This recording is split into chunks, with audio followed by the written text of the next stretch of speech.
Darkness swallows the faint phosphorescence of a paddle blade as it dips into the black water of the Gironde.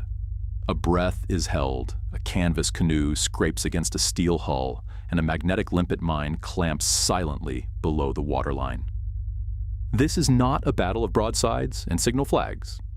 It is a war fought in the shadows of guarded harbors, beneath the keels of capital ships, and inside the heads of men who understood that a single canoe could alter the balance of naval power. From the frozen fjords of Norway to the tropical shallows of West Africa, the 20th century's most staggering naval outcomes were often decided not by fleets, but by a handful of men with an insane plan. What drives a commander to ram a destroyer, packed with high explosives, into a locked dock gate? Today, 10 audacious naval raids, where the margin between catastrophe and strategic triumph was measured in seconds, millimeters of steel, and the nerve to paddle straight into the enemy's lair. Before we begin, tell us in the comments where you're watching from and subscribe, so you make it all the way to the #1 spot. Now, let's start the countdown. Operation Postmaster. January 1942. The Spanish colony of Fernando Po, a volcanic island in the Gulf of Guinea.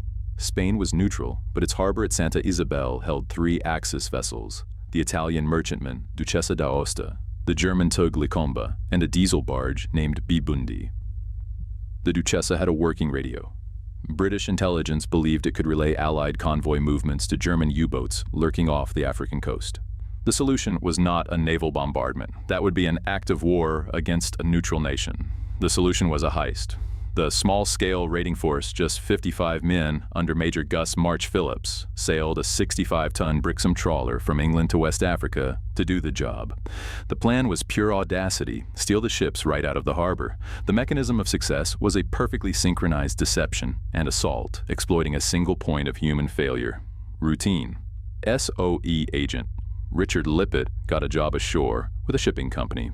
He noted the Italian and German officers liked parties, so on the night of January 14th, he threw one.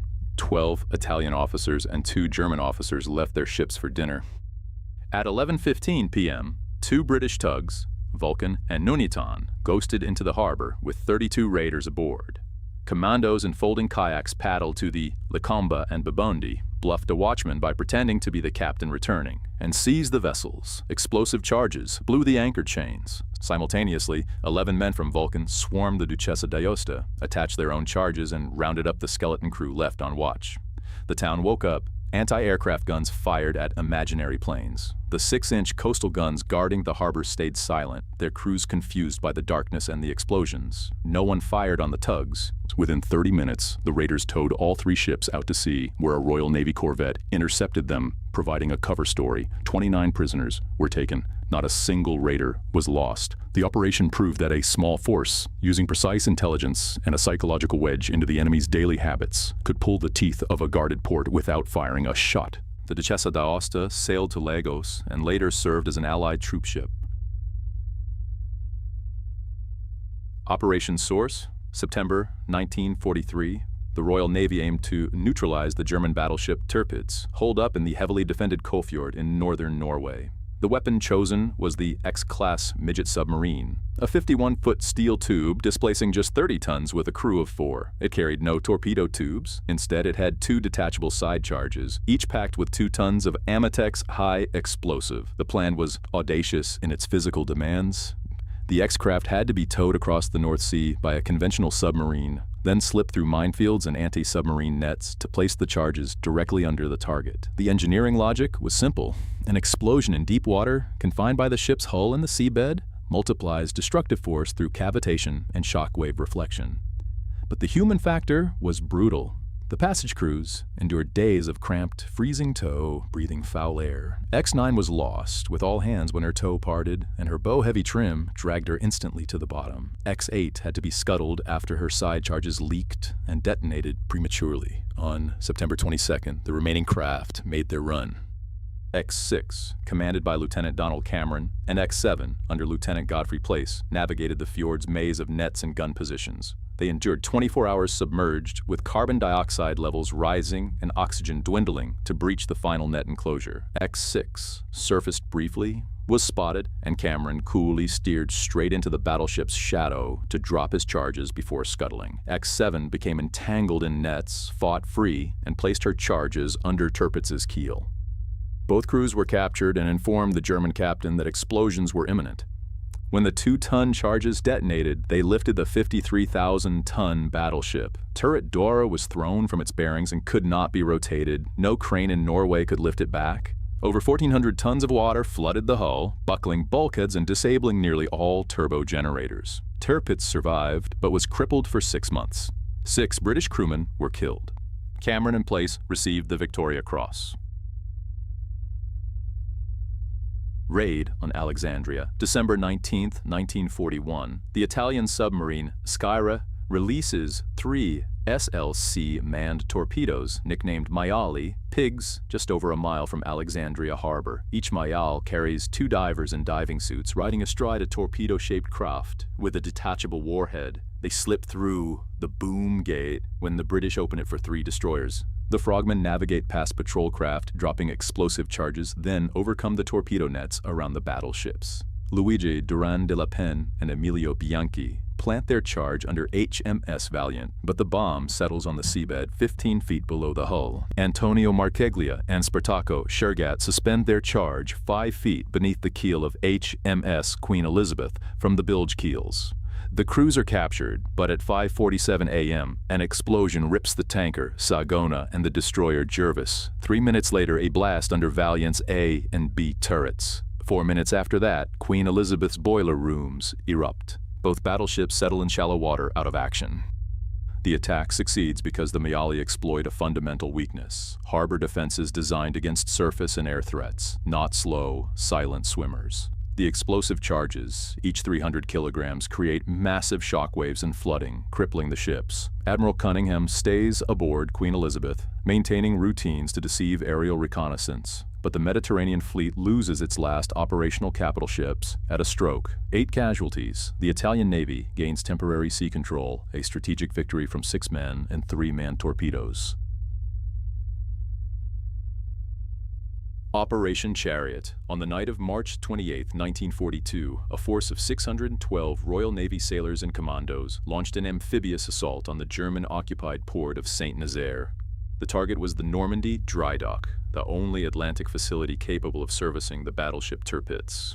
The plan was audacious: ram an obsolete destroyer packed with explosives into the dock gates, then land commandos to demolish pumping machinery and lock gates. The destroyer chosen was HMS Campbelltown, a First World War vessel stripped of excess weight to reduce her draft to just over 3 meters.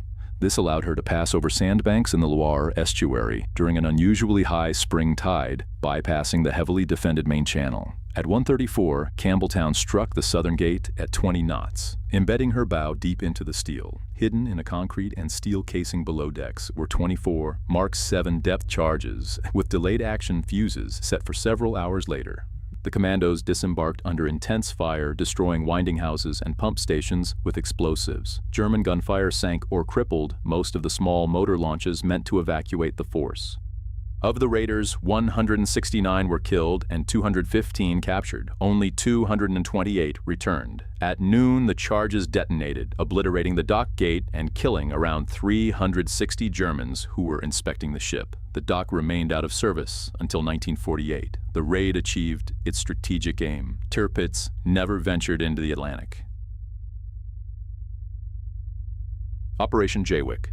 September 1943. A captured Japanese fishing boat, the Crate, sails from Australia to Singapore, carrying 14 men from the Allied Z Special Unit. Their target is Japanese shipping in Singapore Harbor. The plan relies on physics, not firepower. 6 operatives paddle folding canoes, called full boats, 50 kilometers from a forward base to the anchorage. They attach limpet mines to enemy hulls. A limpet mine uses a magnetic circuit to clamp onto steel plating. A time delay fuse detonates the charge below the waterline, where the pressure of the explosion is amplified by the dense, incompressible water breaking a ship's back. The team stains their skin brown and mimics local fishermen to avoid detection. They suffer a snapped propeller shaft, repaired by a passing American submarine, and survive a force 9 gale. On the night of September 25th, they place the charges and vanish. The explosions sink or damage 6 Japanese vessels, totaling over 39,000 gross register tons. The Japanese command is caught completely off guard. Their strategic logic fails. They assume an attack so deep in their rear area could only come from local saboteurs, not a seaborne commando unit from Australia. The secret police launch a brutal crackdown on civilians, arresting and torturing suspects in what becomes known as the Double Tenth Incident. The raid's tactical success is undeniable, but its strategic impact is limited. The Japanese do not divert major naval forces to port defense. Instead, they unleash reprisals on the local population. The Crate returns to Australia safely on October 19th. The mission commander, Major Ivan Lyon, will attempt to replicate this success in a follow-up raid codenamed Operation Rewrote. Attack on Convoy B-N7. In October 1940, the Red Sea was a strategic artery for the Allies, funneling supplies to Egypt. The Italian Red Sea flotilla, trapped at Massawa, was running out of time and fuel. Their plan was a classic destroyer night ambush. 4 ships, Pantera, Leon, and the smaller Sorrow-class, Nullo, and Manan, would sortie south to intercept a large, slow convoy. The target was BN7, 32 merchant ships escorted by the light cruiser HMS Leander and a handful of destroyers. The Italian commander, believing surprise was on his side, split his force. The problem was the engagement geometry. The convoy was hugging the coast, silhouetted against a moon just beginning to rise. The Italian destroyers, approaching from the open sea, were starkly outlined against the last light of the horizon. Leander's lookouts spotted them immediately. The British cruiser, a ship with 8 6-inch guns, closed the range and opened fire at over 20,000 yards, a distance the Italian 120mm guns could not match. The ambush was reversed. The Italian formation scattered under a storm of accurate radar-directed gunfire, their attack broken before it even began. The destroyer Francesco Nullo hit hard in the steering gear, veered out of control, and ran aground on Harmil Island. At dawn, 3 RAF Blenheim bombers arrived and finished her off with bombs. The remaining Italian ships fled back to Massawa. The tactical failure was absolute. A superior nighttime position was squandered by a basic miscalculation of light and visibility. The Red Sea flotilla never again seriously threatened the convoy route. Sinking of the Bismarck, May 27, 1941, 300 nautical miles west of Brest, France. The Royal Navy corners the most powerful battleship afloat. The kill is not a clean broadside duel, it is the direct result of a single catastrophic engineering failure. A torpedo strike jams Bismarck's rudder at 12 degrees to port. The physics are brutal. Twin rudders, massive hydrodynamic force, in a jammed steering gear mean the ship can only turn in a vast circle. She cannot steer for port, she cannot escape. The British had been hunting her for 3 days, driven by the loss of HMS Hood. A Catalina flying boat spotted her by a trailing oil slick. But the strike that sealed her fate came from an obsolete biplane. Ferry Swordfish from HMS Ark Royal, slow, fabric-covered, flying so low that Bismarck's anti-aircraft fire control predictors could not calculate a firing solution. One torpedo hit amidships did little. The second struck the stern. It exploded in the wake, buckling the hull and locking the rudder machinery solid. Divers went overboard to cut the jammed gear. They failed. The sea was too violent. Admiral Lutyens signaled his final message. Ship unmaneuverable. We fight to the last shell. At dawn, the battleships King George V and Rodney closed in. They poured 16-inch and 14-inch shells into the crippled German giant for nearly 100 minutes. Heavy cruisers, Norfolk and Dorsetshire, finished her with torpedoes. The wreck settled into the abyss with over 2,000 men. A single torpedo from a canvas-covered biplane had reduced a 50,000-ton steel Leviathan to a helpless target. Operation Frankton, December the 7th, 1942.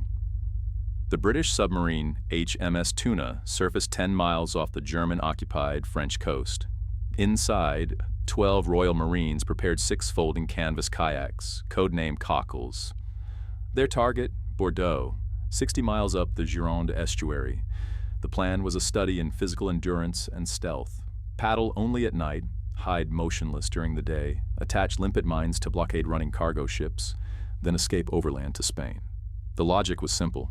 A submarine could not penetrate the heavily defended estuary, but a man in a canvas boat, lying flat during a searchlight sweep, presented no radar signature and a negligible visual profile. The mission's success or failure hinged entirely on human physiology, sleep deprivation, cold water immersion, and the sheer muscular effort of paddling a 480-pound loaded kayak against 5-foot waves in strong cross tides. The first night, one kayak was lost immediately, another capsized in the surf. Its 2 crewmen clung to the remaining boats until they were forced to swim ashore. They were captured and later executed. By the second night, only 2 of the original 6 kayaks remained. Catfish, commanded by Major Herbert Hasler, and crayfish. On the 5th night, they reached Bordeaux. The river was flat calm. Hasler and his number 2, Marine Bill Sparks, placed 8 limpet mines on 4 vessels on the western side of the docks. Corporal Laver and Marine Mills and Crayfish mined 2 more ships on the eastern side. The mines detonated as planned, sinking 2 ships and severely damaging 4 others. The physical cost was absolute. Of the 10 men who launched, 2 died from hypothermia. 6 were captured and executed by the Germans under Hitler's Commando order. Only Hasler and Sparks survived, reaching neutral Spain after a 15-week evasion. The raid proved that a small unit, delivered by a mother submarine and operating silently from a folding kayak, could strike deep inside a heavily defended harbor. The strategic damage was temporary. The operational precedent was permanent. Battle of the River Plate, December 13th, 1939, the South Atlantic. The German pocket battleship Admiral Graf Spee, a commerce raider mounting 6 283mm guns, sighted 3 British cruisers closing in. Captain Hans Langsdorff made a fatal miscalculation. He identified the heavy cruiser, HMS Exeter, and 2 light cruisers, Ajax and Achilles, and decided to close the range at 24 knots. His logic was simple: catch the steam-driven British ships before they could build up full power from cruising speed. But this surrendered his only advantage. The Graf Spee's 283mm guns outranged the British 203mm and 152mm batteries by thousands of meters. By charging in, Langsdorff walked straight into Commodore Henry Harwood's pre-war battle plan. Harwood had devised a specific tactic for this exact scenario: attack immediately from 2 divergent axes. Exeter split to the northwest. Ajax and Achilles swung northeast. The Graf Spee was forced to divide its main battery fire or let one attacker operate unopposed. At 0623, an early 283mm hit wrecked Exeter's bridge, killing nearly everyone except the captain. Another shell destroyed her forward turret, but the 2 light cruisers hammered the Graf Spee with rapid 152mm fire, scoring hits that crippled the German ship's fuel purification system. This was the strategic kill. Without clean fuel, the Graf Spee could not run for Germany. Langsdorff limped into neutral Montevideo with a 72-hour deadline. British deception fed him reports of a superior force waiting offshore. On December 17th, Langsdorff scuttled his ship in the river estuary rather than face destruction. 3 days later, he shot himself. Operation Primrose, German submarine U-110, the 9th of May, 1941, convoy OB-318, south of Iceland. A Type 9B U-boat, U-110, had just attacked the convoy, sinking 2 merchant ships. The escort corvette, HMS Oberia, locked onto the submarine with ASDIC, the early British sonar. The destroyer HMS Broadway followed up with a textbook-depth charge run. The explosions forced U-110 to the surface, its pressure hull groaning, systems failing. The boat was crippled, but stubbornly afloat. Kapitän Lieutenant Fritz Julius Lemp gave the order to abandon ship. The crew scrambled onto the deck, expecting to scuttle the boat and be picked up. The British destroyers, expecting a fight from the deck gun, opened fire, killing several men. The firing stopped only when the British realized the Germans were surrendering. Lemp, in the water, saw his boat was not sinking. He turned back to destroy the secret materials. He was never seen again. The destroyer HMS Bulldog launched a boarding party. Sub-Lieutenant David Baum and his men climbed down the conning tower hatch into a ghost ship. The interior was intact. The lights were still on. They found the crew's half-eaten meals. In the radio room, they discovered a perfectly preserved Enigma cipher machine, its rotors still in place. They also seized the Kurzsignal code book, a short signal system that drastically reduced radio transmission times. This was a cryptographic goldmine. The physical capture of a working Enigma and its supporting documents allowed the codebreakers at Bletchley Park to break the German reserve Handverfahren cipher, a hand cipher used for operational messages. The intelligence windfall was so profound that the capture was classified as Operation Primrose, a secret kept even from President Roosevelt for 7 months. U-110 was taken under tow, but the Royal Navy scuttled it en route to prevent the Germans from learning of the capture. The boat's chronometer survived, later appearing on a BBC Antiques program. Naval raids succeed not through tonnage sunk, but through the paralysis of an enemy's decision-making loop. If you enjoyed this video, leave a like and subscribe to the channel. Drop your idea for the next episode in the comments.